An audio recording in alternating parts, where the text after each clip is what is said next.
ज्योतिष और जीवन में आपका स्वागत। श्री गुरु चरणों में नमन कर श्री गणेश की वंदना करता हूं। कृष्णम वंदे जगत गुरु। भगवान श्री कृष्ण एक ऐसे देवता जिन्होंने जो कुछ है जैसा है उसे सहज स्वीकार किया। ऐसे दूसरे देवता नहीं।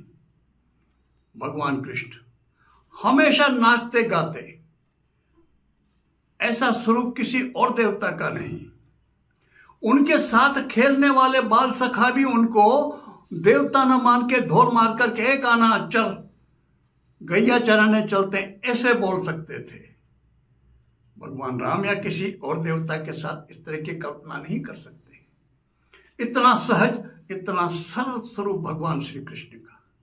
इसीलिए तो जिसको देखो उठते ही जय श्री कृष्णा सहज से बोलने में आता है। चर्चा करते हैं आज के वीडियो में भगवान कृष्ण के ऊपर, उनकी साधना, उनके मंत्र, कैसे उनकी कृपा प्राप्त हो सकती है, इस पर उनकी ही इतनी मान्यता क्यों, इसके पीछे क्या कारण, इस पर भी चर्चा करते हैं। ये भी समझते हैं थोड़ा सा। भगवान कृष्ण का जो मूल बीज है वो है क्लीं। क्लीं काम बीज है। काम बीज अर्थात वो कामना पूरक है, कामना की पूर्ति करता है यह काम बीज। आप एक थोड़ा नजर घुमा के देखें, भगवान कृष्ण के जितने उपासक हैं, उनकी उपासना आराधना करने वाले आपको सब संपन्न मिलेंगे। वो वीतरागी कम मिलेंगे। जिन्होंने सोच लिया संन्यासी होना वो अलग बात है। भगवान राम वो वीतरागी हैं। अग्नि तत्व सूर्यवंशी हैं भगवान श्री राम, और शांति और शीतलता के प्रतीक चंद्रदेव भगवान श्री कृष्ण चंद्रवंशी हैं। यह बहुत बड़ा अंतर है दोनों में। तो आज हम चर्चा कर रहे हैं भगवान कृष्ण के ऊपर। स्वाभाविक सी बात है, जो भी हमारे परिवार में ज्येष्ठ हो, बड़ा हो, हम सबसे पहले उसको सम्मान देते हैं।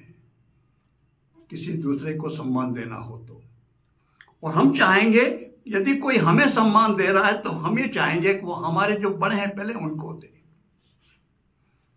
भगवान कृष्ण की कृपा यदि चाहिए तो उनका मंत्र जाप करने से पहले भगवान चंद्रदेव की उपासना अवश्य करना चाहिए। छोटा सा मंत्र उनका किसी भी तरह से, ओम शांग श्रीं श्रौं सह चंद्रमसे नमः, या फिर ओं क्षीर पुत्राय विद्महे अमृत तत्वाय धीमहि तन्नो चंद्र प्रचोदयात्, ओं नमो नमः। ये चंद्र गायत्री है।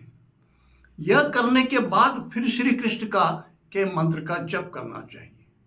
हम एक बात देखते हैं, कृष्ण की जन्म, जब कृष्ण का जन्माष्टमी, भाद्रपद मास हो, कृष्ण पक्ष हो, अष्टमी तिथि हो, मध्य रात्रि हो, और उस समय वृषभ का चंद्र हो, रोहिणी नक्षत्र हो, ये सारे संयोग जिस समय मिलते हैं उस समय भगवान कृष्ण का जन्म हुआ था। आज भी जब ये संयोग मिलते हैं उस समय हम भगवान कृष्ण का जन्मोत्सव मनाते हैं, जन्माष्टमी। आपने एक बात देखी होगी, हम थोड़ा सा ध्यान दें, ध्यान देते रहिए, आप ध्यान दे के देखें। भगवान कृष्ण का एक नाम माखन चोर भी है। गाय उनके साथ बंधी हुई है। घी, दूध, दही, मक्खन ये बहुत प्रिय कृष्ण को। लेकिन जब उनका जन्मदिन आता है तो जन्मदिन में उनके हम रात्रि भर जागते हैं, 12 बजे तक प्रतीक्षा करते हैं, क्योंकि उनका जन्म मध्य रात्रि में हो। और जब प्रसाद बंटता है मंदिरों में, वो बनती है धनिया की पंजेरी। आजकल थोड़ा सा आधुनिक समाज में आधुनिकता आ गई, शहरों कस्बों में आपसी मेल मिलाप थोड़ा कम हो गया। गांव कस्बों में तो आज भी है, घर घर पंजेरी बनती है, और फिर वो भोग लगा के और फिर आपस में एक दूसरे को घर में उसका घरों में आदान प्रदान भी होता है। क्या कारण है इसका? धन्य से भगवान कृष्ण का क्या संबंध है?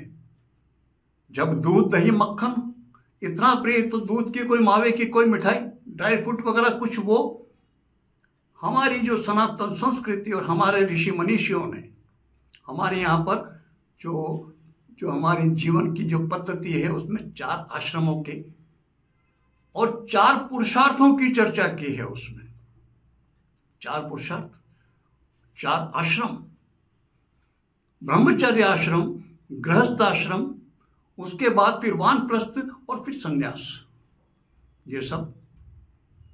तो शरीर का स्वास्थ्य वो भी महत्वपूर्ण है। शरीर स्वस्थ नहीं होगा तो हम धर्म का पालन करेंगे कैसे? हमारे मनीषियों ने इस बात का भी ध्यान रखा। तो आप ध्यान देकर देखें, शरीर के स्वस्थ रहने के लिए हमारी पाचन प्रणाली का सही स्वस्थ होना बहुत आवश्यक है। श्रावण मास, उसमें वर्षा होती है और वर्षा का ये पानी, नया पानी देखा होगा आपने, अनुभव किया होगा। श्रावण में हमारी जो भोजन पचाने की जो क्षमता है वो थोड़ी सी कमजोर हो जाती है। क्या कारण है उसका? जठराग्नि मंद हो जाती है श्रावण मास में। अब उसको किसी तरह से कैसे व्यवस्थित किया जाए, कैसे वापस पटरी पे आ जाए, कैसे वो कमी पूरी हो जाए, वैसे कहे जाए आयुर्वेद के कई नियम, कई सूत्र जो व्यक्तियों को सहज स्वस्थ रहने में सहायक हो सकते हैं, लेकिन हम कितना पालन करते हैं उनका। लेकिन किसी भी चीज को जब धर्म से जोड़ देते हैं तो फिर धर्मवीर तो हैं, आस्था तो हैं, हम आस्थावान हैं, और फिर हम उस चीज का नियम का, उस नियम का पालन कर लेते हैं। मूल रूप से आयुर्वेद की दृष्टि से देखें तो धनिया जठराग्नि को प्रदीप्त करने का काम करता है।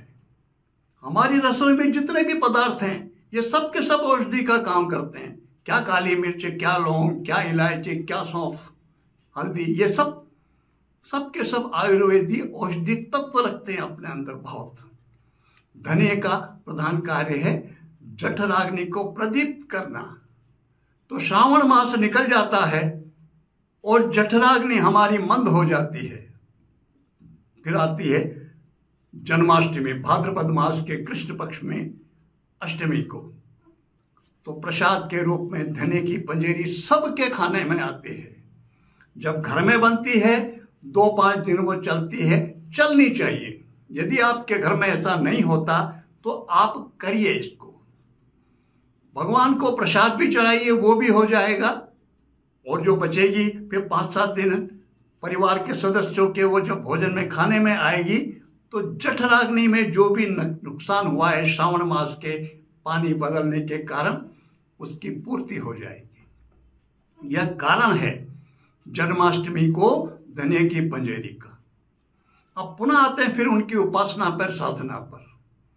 तो जीवन उन्होंने तो उसी तरह जीवनता से जिया, यह उन्हीं के साथ जुड़ा हुआ, ताकि आप स्वस्थ रह सकें, सब उनके स्वस्थ रह सकें। भगवान कृष्ण की उपासना में हमें रात्रि में जाग करके जितना हो सके मंत्र का जाप करने चाहिए, उनके मंत्रों का। आज मैं कुछ मंत्रों की यहाँ पर चर्चा करता हूँ जो कामना पूरक, और कई व्यक्ति कई समस्याग्रस्त होते हैं। कई व्यक्ति चाहते हैं कुछ ऐसा कि रात दिन चलते फिरते हम मन से, मुंह से स्मरण करते रहें, जपते रहें, जिससे हमारे कष्टों का निवारण होता रहे, सुख शांति बनी रहे। ऐसा मंत्र कृष्ण का हो सकता है, बहुत सहज सरल सा, कामनाओं की पूर्ति भी और जो समस्याएं हैं उनसे मुक्ति भी। तो जन्माष्टमी को रात्रि में कृष्ण के मंत्र का जप, और मंत्र जप करने से पहले सबसे पहले जो सामान्य सा विधान है आसन आदि, वो करने के बाद चंद्र गायत्री का मंत्र जप करना चाहिए। ओम क्षीर पुत्राय विद्महे अमृत तत्वाय धीमहि तन्नो चंद्र प्रचोदयात्, ओम नमो नमः। इसका मंत्र किसी, यदि आपके पास स्फटिक की माला हो, मोती की माला हो श्रेष्ठ, नहीं तो फिर तुलसी की माला पर भी कर सकते हैं।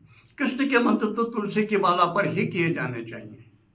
यह करने के बाद फिर हम, अगर कोई विशिष्ट कामना है, कई व्यक्तियों की विशिष्ट कामना होती है, मुझे तो व्यापार में इस तरह की सफलता चाहिए, मुझे इस तरह का पद चाहिए, किसी की कोई संतान संबंधी किसी भी प्रकार की कोई विशिष्ट कामना, तो उसकी पूर्ति के लिए मैं आपको एक मंत्र जिसका मैं निवेदन करता हूँ, उसको आप थोड़ा सा, वो कामना पूरक है।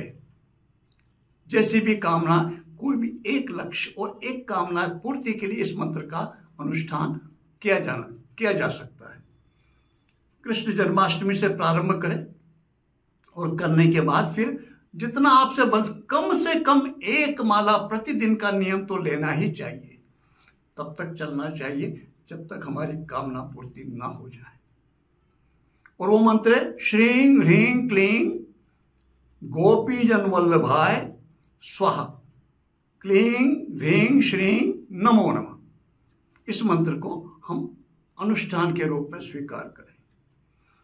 आपकी आस्था, आपके विश्वास, आपकी जो भावनाएं हैं उसमें कितनी तीव्रता, कितने प्रदीप्त है वो इस बात को निर्धारित करेगी कि आपकी कामना की पूर्ति कब होती है, कितने दिनों में हो जाएगा। यहाँ ऐसा कोई नियम नहीं है।